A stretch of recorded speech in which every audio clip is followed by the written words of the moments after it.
열왕기하 4장 18절에서 37절까지 말씀을 교도합니다.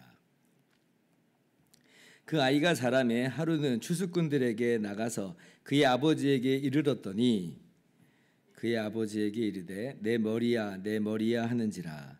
그의 아버지가 사환에게 말하여 그의 어머니에게로 데려가라 하매 곧 어머니에게로 데려갔더니 낮까지 어머니의 무릎에 앉아 있다가 죽은지라.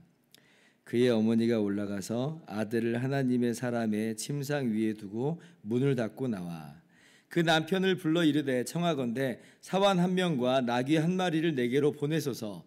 내가 하나님의 사람에게 달려갔다가 돌아오리이다 하니 그 남편이 이르되 초하루도 아니요 안식일도 아니거늘 그대가 오늘 어찌하여 그에게 나아가고자 하느냐 하는지라.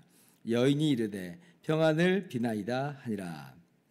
이에 나귀의 안장을 지우고 자기 사환에게 이르되 몰고 가라. 내가 말하지 아니하거든 나를 위하여 달려가기를 멈추지 말라 하고 드디어 갈멜산으로 가서 하나님의 사람에게로 나아가니라. 하나님의 사람이 멀리서 그를 보고 자기 사환 게하시에게 이르되 저기 수넴 여인이 있도다. 너는 달려가서 그를 맞아 이르기를 너는 평안하냐 내 남편이 평안하냐 아이가 평안하냐 하라 하였더니 여인이 대답하되 평안하다 하고 산에 이르러 하나님의 사람에게 나아가서 그 발을 아는지라. 게하시가 가까이 와서 그를 물리치고자 하매 하나님의 사람이 이르되 가만두라. 그의 영혼이 괴로워하지만은 여호와께서 내게 숨기시고 이르지 아니하셨도다 하니라. 여인이 이르되 내가 내 주께 아들을 구하더이까 나를 속이지 말라고 내가 말하지 아니하더이까 하니 엘리사가 게하시에게 이르되 내 허리를 묶고 내 지팡이를 손에 들고 가라.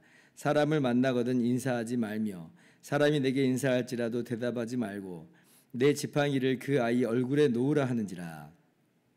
아이의 어머니가 이르되 여호와께서 살아계심과 당신의 영혼이 살아계심을 두고 맹세하노니 내가 당신을 떠나지 아니하리이다. 엘리사가 이에 일어나 여인을 따라가니라. 게하시가 그들보다 앞서가서 지팡이를 그 아이의 얼굴에 놓았으나 소리도 없고 듣지도 아니하는지라. 돌아와서 엘리야를 맞아 그에게 말하여 아이가 깨지 아니하였나이다 하니라. 엘리사가 집에 들어가 보니 아이가 죽었는데 자기의 침상에 눕혔는지라. 들어가서는 문을 닫으니 두 사람뿐이라. 엘리사가 여호와께 기도하고 아이 위에 올라 엎드려 자기 입을 그의 입에 자기 눈을 그의 눈에 자기 손을 그의 손에 대고 그의 몸에 엎드리니 아이의 살이 차차 따뜻하더라. 엘리사가 내려서 집 안에서 한 번 이리저리 다니고 다시 아이 위에 올라 엎드리니 아이가 7번 재채기 하고 눈을 뜨는지라. 엘리사가 게하시를 불러 저 수넴 여인을 불러오라 하니 곧 부르매 여인이 들어가니 엘리사가 이르되 내 아들을 데리고 가라 하니라.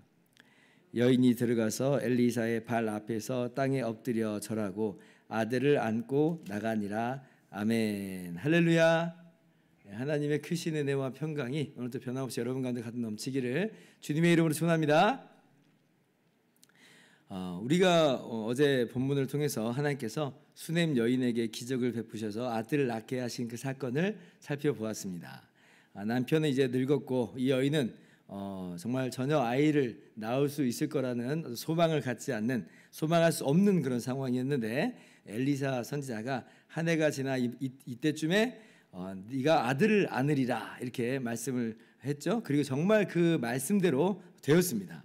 아이가 태어났어요. 그러니까 여기까지만 보면 정말 장밋빛 미래요. 장밋빛 인생입니다. 그러나 오늘 본문 말씀은 정반대의 사건이 벌어졌음을 우리가 알 수가 있죠. 아이가 자랐어요. 모든 아이는 그 자랄 때 엄청 귀엽습니다. 엄청 귀여운데 근데 이제 늙음하게 얻은 자식이고 또 하나밖에 없는 아들이니까 얼마나 정말 더 귀여웠겠어요.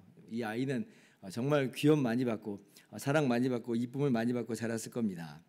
자, 그날도 이제 아빠하고 같이 있었어요. 추수할 때인데 이제 아빠를 보러 나간 거죠. 그런데 이제 아이가 갑자기 아프다 그러는 거예요.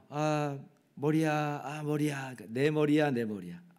머리 아파. 뭐 이런 거죠. 머리가 아프다는 거예요. 그래서 아이가 아프니까 뭐 아이가 아픈 거는 위험한 일이지만 걱정스러운 일이지만 그러나 뭐 덜어 있는 일이니까 아버지는 이제 괜찮겠거니 하면서 그냥 집으로 돌려보냅니다. 엄마에게로 돌려보냈어요. 아빠들은 뭐 좀 무심한 게 좀 있잖아요. 여기서도 딱 우리가 볼 수가 있어요. 그런데 이제 그 아픈 아이를 지금 대하는 엄마들의 마음은 타들어가죠.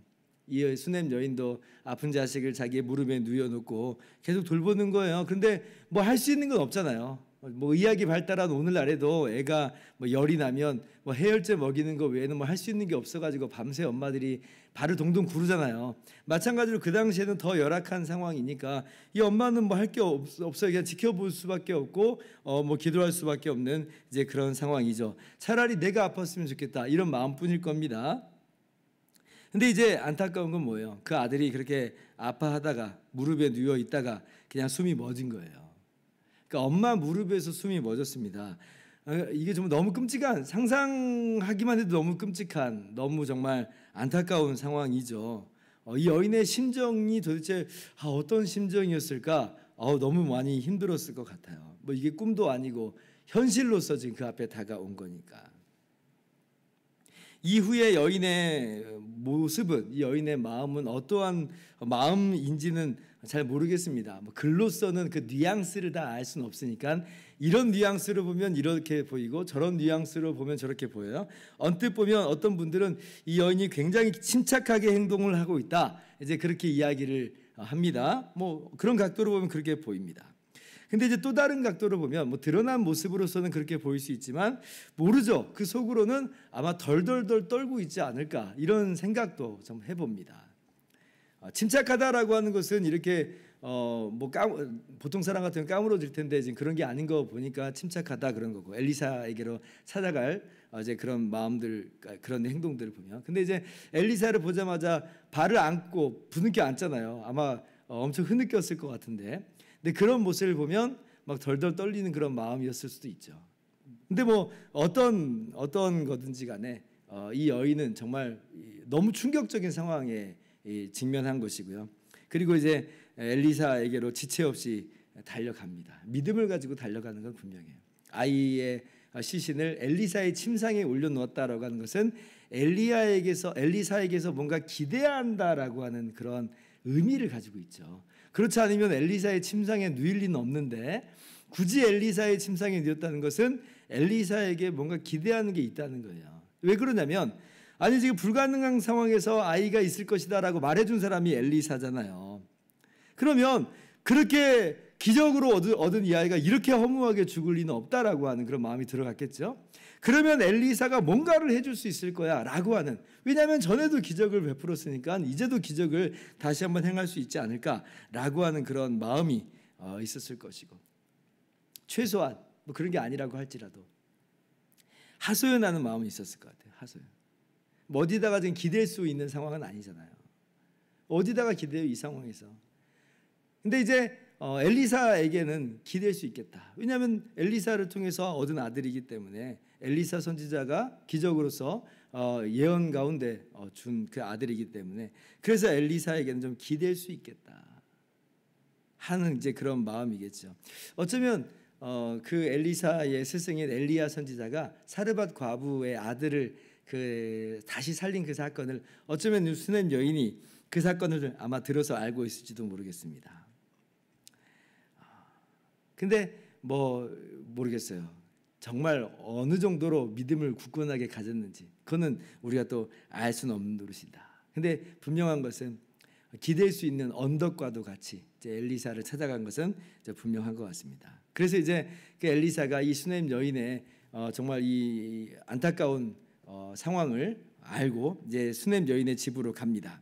가보니까 아이가 죽어 있어요. 얼마나 기가 막힐까요? 엘리사도 참 답답한 상황일 거라 생각을 합니다. 왜냐하면 자신을 극진히 대접해 온 이 여인을 위해서 엘리사도 기도했겠잖아요. 하나님께서 복을 주시기를 그렇게 기도했을 텐데, 근데 그 여인의 집에 이런 안타까운 일이 있으니까 그 누구보다도 답답한 마음이 또 엘리사에게 있었을 것이에요. 참으로 통탄할 만한 일이죠. 그런데 이제 하나님께서 오늘 말씀 보니까 엘리사 선지자의 손을 통해서 정말 놀라운 일을 행하시죠. 33절 이하를 보니까 엘리사가 여호와께 기도하고, 그리고 34절 같이 읽어봅시다. 시작. 아이 위에 올라 엎드려 자기 입을 그의 입에 자기 눈을 그의 눈에 자기 손을 그의 손에 대고 그의 몸에 엎드리니 아이의 살이 차차 따뜻하더라. 그러니까 아이 안에 뭔가 반응이 이제 일어나게 되는 거예요. 이 지금 엘리사의 액션은 사르밧 과부의 아들을 엘리야가 살리는 그 기적 가운데 행동하고 똑같습니다. 그리고 이제 다시 한번 엘리사가 그 행동을 반복을 할 때에 이 죽었던 아이가 다시 일어나 이제 깨어나는 거예요. 다시 살아난 거죠. 정말 기가 막힌 그런 기적이, 죽은 자가 다시 살아나는 놀라운 기적이 있게 됐습니다. 그래서 이제 수넴 여인에게 이 아이를 돌려주는 그 내용이 오늘 본문 말씀인 거예요. 그 인류 역사 속에서 하나님께서 죽은 사람을 살리신 케이스가 7번입니다. 7번. 구약에 아까 엘리야 선지자가 한 번 하고, 그리고 베드로 선지자, 신약에서 베드로 사도가 한 번, 바울 사도가 한 번, 그리고 예수님이 3번, 이렇게 6번에다가 오늘 엘리사 선지자가 한 번 죽은 자를 일으키는 것을 다 합치면 총 7번 하나님께서 죽은 자를 다시 살리시는 그런 기적을 해요. 그런 측면에서 오늘 이 말씀을 모든 사람에게 다 그대로 적용을 할 수는 없습니다. 왜냐하면 7번밖에 없는 그런 사건이잖아요. 만약 이게 다반사로 일어나는 일이면 죽은 사람들을 다 엘리야 선지자에게 데려갔겠죠. 다 엘리사 선지자에게로 데려갔을 거예요. 다 베드로 사도에게, 바울 사도에게 데려가가지고 낫게 해달라고, 다시 살려달라고 했을 것인데, 근데 그런 일은 뭐 일상이 아니었던 거예요. 오직 이 소수의 사람들만, 게다가 예수님을 포함해서도 총 7번밖에 없는 그런 기적이라는 측면에서 이 자체가 그런 오늘 바로 적용할 수는 없는 노릇일 것입니다. 우리는 다 그렇게 안타깝게 많은 사람을 우리의 주변에서 떠나보내는 안타까운 경험을 우리가 합니다. 맞아요. 속수무책이죠. 우리 안에 눈물만 흐릅니다. 그러나 오늘 말씀 속에서 우리에게 분명히 교훈하시는 바는 뭐냐면, 그러한 가련한 우리에게 하나님이 능히 위로하시더라는 거예요. 능히 위로하시더라. 하나님께서는 주었다가 뺏어가는 분이 아니라 하나님은 영원히 좋은 것을 주시는 분이다라고 하는 겁니다. 그래서 사랑하는 사람이 세상을 떠났다고 해서 우리가 슬퍼할 것이나 또 하나님을 원망할 것은 아닌 것이, 분명 지금 당장은 내 곁을 떠났습니다마는, 그러나 우리가 분명히 성경을 통해서 아는 것은 뭐예요? 주 예수의 날에 죽은 자들이 우리 주님과 함께 부활의 몸으로서 다시 일어날 거다라는 거죠. 지금 당장 일어나는 건 아니지만 반드시 일어납니다. 반드시 일어나요. 반드시 살아나는 거예요. 언제? 주님이 다시 오시는 그날에 영광의 부활의 몸으로서 다시 일으켜진다. 바로 그것을 위해서 예수님이 이 땅 가운데 오신 것이고, 예수님께서 대신 십자가에 못 박혀 죽으신 것이죠. 그리고 주님께서 죽었다가 3일 만에 다시 부활하심으로 우리 가운데 부활을 확실히 증거하시고 부활의 생명 가운데 우리를 함께 놓으셨어요. 그래서 우리는 여전히 눈물을 흘리는 가운데서도 우리가 소망을 가지면서 이 시간들을 이겨낼 수가 있는 것입니다. 하나님은 영원히 다시 살리시는 그런 하나님이심을 우리가 믿었으면 좋겠어요. 그래서 오늘 말씀을 당장 적용해가지고 나의 이 사랑하는 이 돌아간 가족들을 위해서 우리가 기도할 수 있는 것은 아닙니다만, 우리가 부활의 소망을 가지고 그렇게 기뻐하면서 인내하면서 주님 다시 오실 그날을 대망하는 우리 모두가 될 수 있기를 주님의 이름으로 축원합니다. 기도하겠습니다.